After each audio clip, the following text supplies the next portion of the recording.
Here's a story. This is reported by NBC Bay Area, NBC affiliate. It's about the Millennium Tower. If you haven't heard anything about it, basically it was this newly built tower. It was probably built maybe 10, 15 years ago. I'm not quite sure. It's not too old of a structure. It's a new skyscraper. Anyhow, a lot of rich people live in it, and $1 million type of condos. Anyhow, nearby they had built what you call a transit station, and so they think maybe in the construction of the transit station, the underground railway they have, the subway system, that it might have put some sort of defect to the structure of the Millennium Tower, and so now it seems to be tilting more and more. It's increasing. And so I haven't really checked this out quite yet, but I'm interested in hearing what's going on. So let's take a listen to this. This guy's name is Raj something. I forgot. I don't watch NBC too much of anything. So let's take a listen to this and see what's up. Oh. 4-day period last month, San Francisco's Millennium Tower tilted another 1/4 of an inch, again, in just 4 days. This happened during a process to fix the building. Our investigative reporter, Jackson Vanderbecken, has been on the forefront of the story from the very beginning and has the update tonight. Here at the Millennium Tower, crews are in the process of installing test piles. Let me hold on a second. Hold on one second with this. All right, I had to pause for a second. If you could tell on video, I moved myself over so you can see. So let me start that over again. Here we go. Take a listen. Now, during a 4-day period last month, San Francisco's Millennium Tower tilted another 1/4 of an inch, again, in just 4 days. This happened during a process to fix the building. That's crazy. Our investigative reporter, Jackson Vanderbecken, has been on the forefront of the story from the very beginning and has the update tonight. Here at the Millennium Tower, crews are in the process of installing test piles down to bedrock.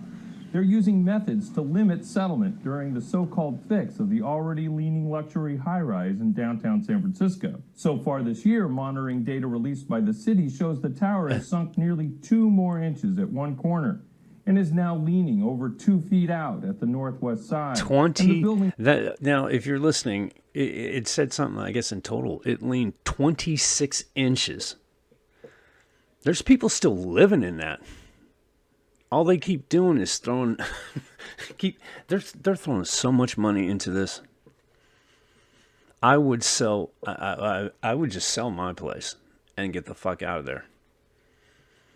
That's probably going to, I have a prediction. If this, whatever they're doing here, if it leans any further, they're going to have to rip that thing down. It's going to have to come down. Sank again during installation of a test pile last month. New data shows the tower also tilted a 1/4 of an inch in just 4 days. And this may explain why. It's ground monitoring data from down deep under the building where a layer of clay resides. There you can see a sudden fluctuation, reflecting a loss of 12 feet in the groundwater level near the corner of the building over that 4-day period. Jesus Christ. You know, if you don't know the area, it's pretty close to the bay. It's pretty close to the bay. It's in the SOMA area. I think it would be in the region of where the Barbary Coast would actually have been. I mean, that's landfill. That's nothing. You know, it's, what did he say? Sand deposits and shit like that. I don't know. I mean, once an earthquake hits, that shit liquefies. That shit's unstable. I would never have moved in. I would never throw my money into that bullshit. No way. This is a large drop. You can't see the scale on this plot. But this is a pretty dramatic effect. While the pressure level came back up, that don't look good. Geotechnical engineer Bob Pike believes the brief loss likely triggered settlement and suspects the drilling process during the fix is to blame. It's no different from sucking a straw into a milkshake. The sucking, he believes, is from the air used to vacuum up debris during drilling. It's that process he suspects that's undermining the Old Bay clay layer under the building's foundation long enough for settlement to occur. Okay, so what they're doing, I think I get what he's saying. They're taking, as they are digging, they're pulling up the loose debris from the dig, and it's causing a suction effect, which is pulling down the tower, the corner of the tower, right here. So it's actually, they're pulling the tower into the ground while they're that's okay.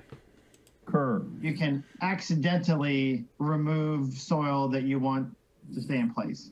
Rune Storson of UC Berkeley Center for Catastrophic Risk Management says the data suggests fix engineers clearly could do more to refine their methods. You're always going to get some degree of settlement. Obviously, you want that to be as low as possible. Fix designer Ron Hamburger has assured city officials that the settlement... Fuck that. That's enough. Right off the top, take your loss if there's any losses, any depreciation, whatever it is, however much you put into that condo, I'd sell it and get the fuck out of San Francisco. Straight up. You can live like a king in Oklahoma with that type of money. For that, the views ain't worth it, man. The neighborhood's not worth it. The whole neighborhood is fucked up. So...